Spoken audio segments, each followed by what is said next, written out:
Barishal.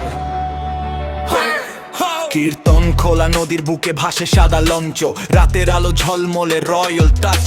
Cup থেকে স্টিমারের ইতিহাস, আজকের বিলাস ভুল ডেকে স্বপ্নের বিশ্বাস। ঢাকা থেকে বরিশাল নদী পথের প্রাণ, এই যাত্রা শুধু পথ না, একটা আবেগের গান। ডেকে দাঁড়িয়ে দেখি নদীর ঢেউ, বরিশাল মানে শান্তি, মন হয়ে যায় নেউ। ওই যে লঞ্চ যায় কীর্তন খোলা তীরে, স্বপ্ন ভাসে জলের নীল নীরে। বরিশাল মানে নদীর শহর, ইতিহাসে লেখা তার প্রতিটা ঘর। ওই যে লঞ্চ যায় কীর্তন খোলা তীরে, স্বপ্ন ভাসে জলের নীল নীরে। বরিশাল মানে নদীর শহর, ইতিহাসে লেখা তার প্রতিটা ঘর। রয়্যাল গির্জা দাঁড়িয়ে শত বছরের গান, অক্সফোর্ড মিশন চার্চ বিশ্বাসের সম্মান। ওর স্মৃতি জাগে জলে দিঘি ঘিরে, দরগা সাগার আকাশ ধরে নীরবে ধীরে। 4 বছরের ঐতিহ্যদের ডাকে লাকুতিয়া জামিন